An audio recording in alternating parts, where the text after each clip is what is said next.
Belum lagi kita habis move on dari perlawanan Harimau Malaya lawan Vietnam, tiba-tiba muncul pemain ini main bola sepak ke atau tengah lomba kereta F1. Saya jujur terkejut walaupun hanya main 15 menit, penampilan dia betul-betul kau-kau, menarik perhatian.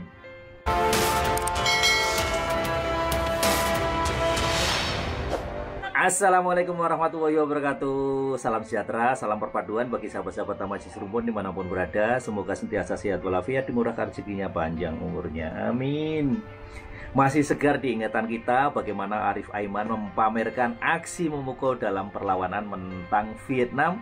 Bukan saja dengan kelincahannya, tetapi juga hantaran-hantaran maut yang mencipta gol demi gol. Memang tak salah bila Arif Aiman digelar antara pemain tempatan terbaik yang kita ada sekarang. Dan belum sempat kita habis kagum dengan Arif Aiman, muncul pula Imanol Macuca, pemain warisan berdarah Malaysia Argentina, yang buat ramai tergamam dengan kelajuan yang luar biasa. Bila dia berlari di tepi padang, ramai yang terkeliru. Ini bola sepak atau perlombaan F1. Tetapi rupanya bukan Macuca seorang saja yang kini mengangkat nama Harimau Malaya. Dalam video ini kita juga nak ulas pula tentang beberapa lagi pemain warisan yang semakin menunjukkan taring mereka. Semuanya membawa semangat cinta kepada Malaysia dan bola sepak negara. Siapa mereka? Sehebat mana aksinya mereka? Jom kita saksikan sama-sama. Ya umpan. Kita bagi depan. Arif Aiman. Arif Aiman. Arif Aiman. Arif Aiman di situ. Arif Aiman di situ. Ayo. Arif Aiman di situ. Arif Aiman. Aduh. Ini pemain bola sepak ke kereta F1? Apa benda ni weh? Sejujurnya abang belum lagi move on daripada game hari tu Malaysia lawan Vietnam. Bila fikir balik, seram bai cara Harimau Malaya dominasi Vietnam. Semua pemain perform kau-kau dan menerima pujian daripada ekor harimau. Tapi satu nama yang banyak muncul dalam ruangan komen video kita ialah Macuca. Walaupun hanya main untuk 15 minit, tapi apa yang dia buat telah menarik perhatian fans. Mesti ya flair player kan, macam hybrid kereta F1 dengan lipas kudung.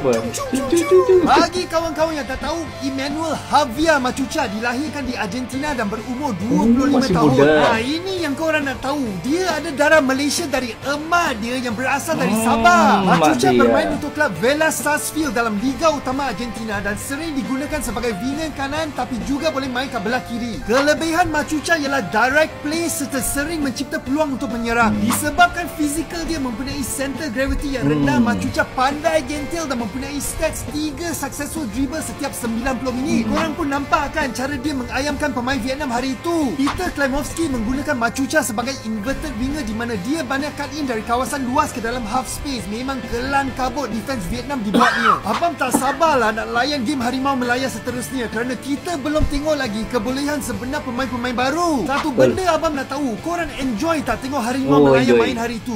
Subhanallah, selepas kita tengok daripada Imanol Macuca, memang tak salah bila ramai yang mula letak harapan besar pada pemain warisan ini. Dengan kelajuan yang luar biasa, macam pelumba F1 dan ketenangan dia mengawal bola di tepi padang, kita nampak sendiri macam mana dia boleh jadi aset utama untuk Harimau Malaya. Bukan saja laju, tetapi cara dia faham positioning, main 1-2 dengan pemain lain, termasuk dengan Arif Aiman dan pemain-pemain yang lain, menunjukkan dia bukan setakat pemain daripada Argentina, tetapi pemain warisan yang benar-benar paham DNA bola sepak Malaysia. Bayangkan bila kombinasi Macuca, Arif Aiman dan pemain-pemain yang lain terus diasah dan dikekalkan, memang boleh guncang Asia Tenggara, malah Asia keseluruhan.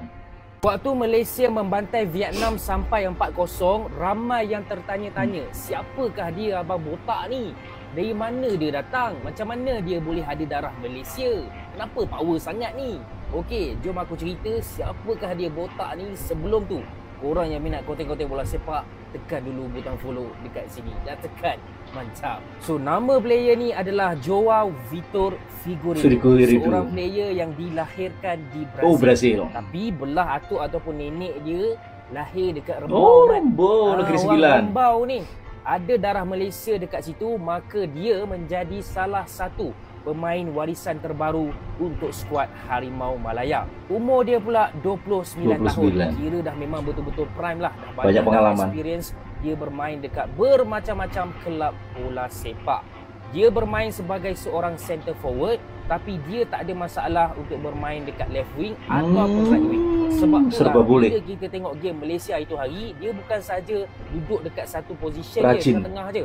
Tidak, dia roaming around the pitch. Memang betul-betul hebat tau. Dia punya stamina dan juga physicality. Sekarang ni dia bermain untuk satu kelab Turki yang bernama Istanbul Başakşehir. Kelab yang sama bersaing dengan kelab-kelab lain macam Galatasaray dalam Liga Turki. Dan kelab Başakşehir ni bukan kelab biasa-biasa, Mat. Bukan kelab belah-belah bawah relegation ke apa, tidak. Dia hari tu dapat nombor 5 lah kelab ni. Kira hampir masuk top 4 lah kan. Okey, dia bermain sebagai seorang center forward dan macam aku cerita tadi, kadang-kadang dia main dekat belah kiri dan juga belah kanan. Kalau nak cerita pasal career Figueiredo ni, aku boleh describe sebagai seorang journeyman. Sebab apa? Dia dah bermain dekat bermacam-macam jenis kelab, bermacam-macam negara. Of course, dia dah pernah bermain di Liga Brazil, dia dah pernah bermain di Liga Lithuania, dia dah pernah bermain di Liga Turki, Timur Tengah, Liga Greece, even dekat Arab Saudi pun Arab Saudi main tau. Kira dia punya pengalaman ni memang cukup matang lah. Satu yang aku perasan pasal Mamat ni, dia punya tenaga dan dia punya ketahanan memang gila lah. Sebab apa? Kita tahu stadium Bukit Jalil panas. Dan kebanyakan player tak biasa. Macam player-player tapi dia boleh tahan. Masuk Bukit Jalil berpeluh, Mat. Tapi dia ni steady je. Sebab apa? Dia ni daripada negara Brazil tau. Kalau korang punya geografi agak pandai, Brazil dengan negara kita berada dalam garisan khatulistiwa yang sama. Maknanya cuaca dekat sana sama je dengan cuaca dekat kita. Okey, tapi dia dah ada experience dah bermain dekat negara-negara sejuk kan. Kat Eropah dah main, negara-negara panas, Arab Saudi pun dia dah main. Jadi dia ni dari segi adaptability memang tak ada masalah lah. Boleh sesuaikan. Naik flight 30 jam pun nak sampai 30 jam. Tak ada jet lag apa dia. Dalam game lawan Vietnam hari tu, kita dapat tengok gandingan baru antara Figueiredo, Holgado dengan Arif Aiman. Yang mana memang betul-betul menjadi dekat bahagian depan. Apa yang aku sangat suka pasal player ni, dia tak stick dekat satu position. Dia bukan player yang tunggu gol pertama dari dia. Kadang-kadang dia yang ambil bola daripada bawah. Nah, inilah gol pertama tu dia yang intercept daripada tengah gol kipernya Pengong. Intercept, lepas tu bawa bola ke depan, kemudian cuba untuk skor dan berjaya menjaringkan gol pertama untuk Malaysia dalam debut dia hari itu. Okay. Dalam perlawanan yang mana kita membantai Vietnam sampai 4-0, ramai yang puji Abang Botak, ramai yang puji Arif Aiman, center back belakang nombor 3, tapi ramai yang tak perasan kita punya enjin utama yang menghidupkan Harimau Malaya pada malam tu. Gandingan double pivot Hector Havel dan juga Noah Liner betul-betul menjadi pada malam tu. So, jom aku cerita sikit pasal diorang ni, lagi-lagi pasal Hector Havel lah, player warisan kita. So, Hector Havel, kalau korang tak tahu lagi, dia dah sebut dalam interview baru-baru ni yang mana datuk dia orang Melaka. Jadi dia ni ada darah Melaka, Hawau. Adalah darah Malaysia. Jadi kita tak bolehlah nak mempersoalkan. Memang dia memang ada status sebagai pemain warisan kita, bermain sebagai midfielder yang mana dia adalah enjin utama untuk Harimau Malaya pada malam tu. Dia punya passing, dia punya ketenangan memang kita puji sangat. Okey, sebenarnya ini adalah game kedua dia, yang mana game pertama dia dah buat debut hari tu, dah skor dah pun. Kali ini dia lebih kepada merancang. Okey, dia dengan Abang Botak memang betul-betul menjadi. Kalau Hector Havel lebih kepada memegang bola, Noah Liner pula buat kerja-kerja kotor.